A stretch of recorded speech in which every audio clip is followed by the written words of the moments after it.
किसी ने बड़े ही कमाल की बात कही है। ईमानदार व्यक्ति का ईमान अपनी ज़िंदगी के साथ साथ उसके साथ जुड़े हुए लोगों के साथ भी बना रहता है। नमस्कार दोस्तों, मेरा नाम है मुकुल दुबे। स्वागत करता हूं आपका अपने चैनल पर। दोस्तों, आज का वीडियो जो है ये एक बहुत ही अच्छे टॉपिक को छेड़ता है और ये टॉपिक जो है ये हमें बहुत टाइम से सिखाया जा रहा है। हमारे पूर्वज भी हमें सिखाते रहे, इवन हमारे स्कूल में भी हमको सिखाया जाता है, हमें बताया जाता है कि ये सब चीज़ें हमें करनी है और ये बेसिक्स है लाइफ के, हमें बहुत पहले से बताया जा रहा है। लेकिन हम इन्हें फॉलो नहीं करते और टाइम के साथ भूल जाते हैं, या फिर ये सोचते हैं अब इनकी ज़रूरत नहीं है। टाइम के साथ साथ कुछ और चीज़ें आ जाती हैं जिनको हम प्रायोरिटी देते हैं, वो ऊपर आ जाती है और ये नीचे चली जाती है और ये सबसे लास्ट में रह जाता है। दोस्तों, अगर आप ये जानना चाहते हैं क्या चीज़ है तो वीडियो को एंड तक देखिएगा और मेरे साथ बने रहिएगा। चलिए दोस्तों, बिना टाइम बिगाड़े वीडियो स्टार्ट करते हैं। दोस्तों, एक शहर में एक पेंटर रहता था और वो छोटे छोटे काम करके शहर में अपना गुजारा चलाता था।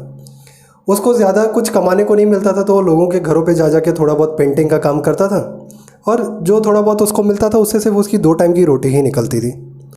जब भी वो रात को सोता था दिन में काम करने के बाद तो उसे बहुत अच्छे सपने आते थे कि मेरा भी एक मकान होगा, मैं भी अच्छे से रहूँगा, लोग मेरे काम की बहुत तारीफ़ करेंगे।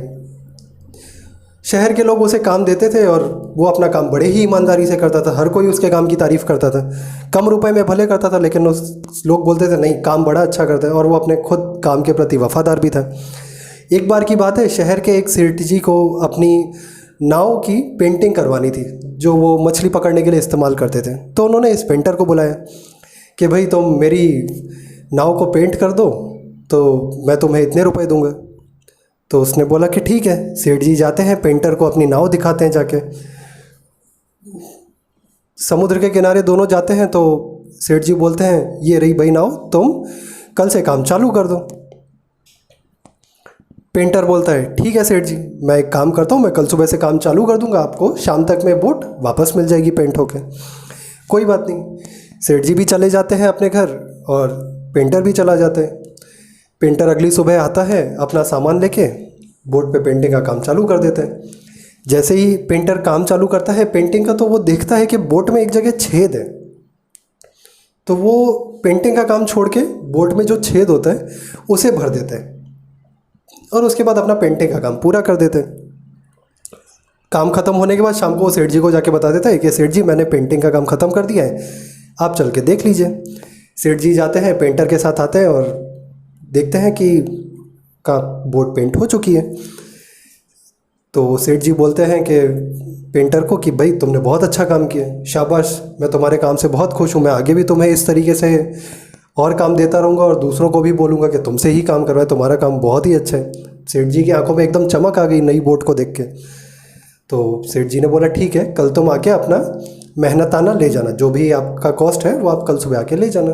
पेंटर चला जाता है। पेंटर जब अपने घर पे जाता है तो रात को सेठ जी के पास उनका जो उनका बिज़नेस संभालता है वो बंदा आता है, अकाउंटेंट आता है बेसिकली।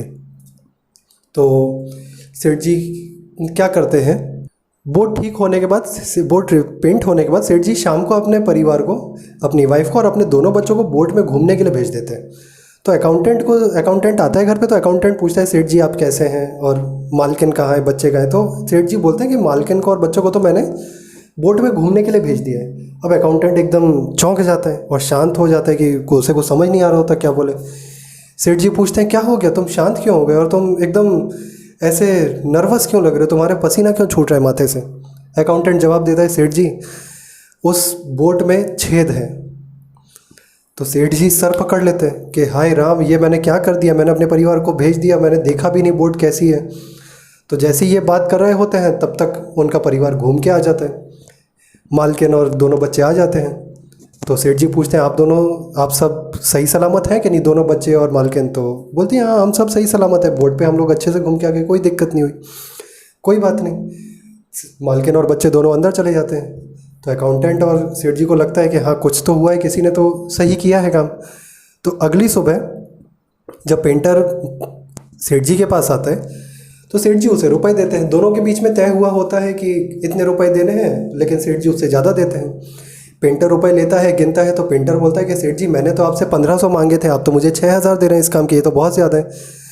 सेठ जी बोलते हैं कि तुमने जो काम किया है मतलब वो काम कोई नहीं कर सकता था, तो पेंटर को समझ में नहीं आ रहा होता कि सेठ जी क्या बोल रहे होते हैं। तो पेंटर बोलता है कि ये काम तो मैं इसी कीमत पे करता हूँ, तो मुझे पर इस इतने ज़्यादा कीमत की ज़रूरत नहीं है, बाकी रुपए आप ले लीजिए। सेठ जी बोलते हैं तुमने जो बोट में छेद भरा है उससे उसकी वजह से मेरे परिवार की जान बची है, इसलिए मैं खुश होकर तुम्हें ये रुपए दे रहा हूँ। तुम्हारी जगह कोई और होता तो वो सोचता कि ठीक है, मुझे तो बोट पे पेंटिंग करने का काम दिया है, मैं छेद क्यों भरूँ।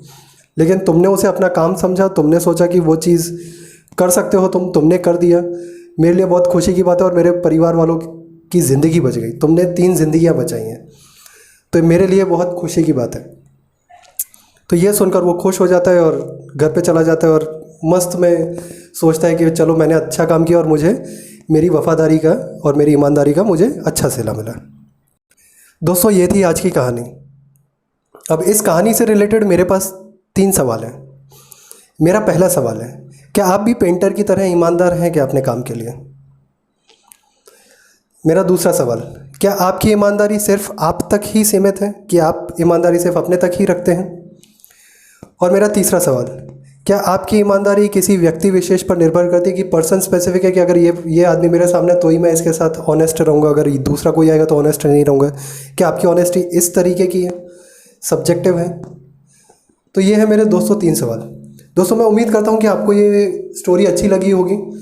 अपने दोस्तों को भी बताइएगा ये स्टोरी के बारे में। और ये सब्जेक्ट जो है ना दोस्तों, बड़ा डेलिकेट है और सेंसिटिव है। हम इस पे सही में फोकस नहीं करते आज के टाइम में, लेकिन हम इस चीज़ से आज डील करने में खुद भी डरते हैं कि हमें इसे कैसे डील करना है डेली लाइफ में।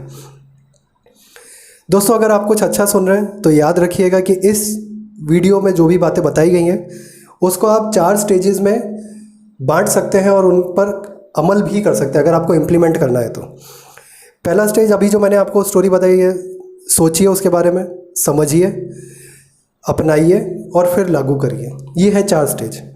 और अगर आपको वीडियो अच्छा लगा हो तो लाइक कीजिएगा, शेयर कीजिएगा, चैनल को सब्सक्राइब कीजिएगा ताकि इस तरीके के वीडियोस मैं आगे बनाता रहूं। जाते जाते मुकुल आपको अपनी बातों के साथ ज़रूर छोड़ के जाना चाहेगा। राहों में चलते रहना काम है, इसे छोड़ना मत। ईश्वर सदैव हमारे साथ है, दामन छोड़ना मत। अगले वीडियो में आपसे फिर मुलाकात होगी, तब तक के लिए अपना ध्यान रखिए, सुरक्षित रहिए। धन्यवाद।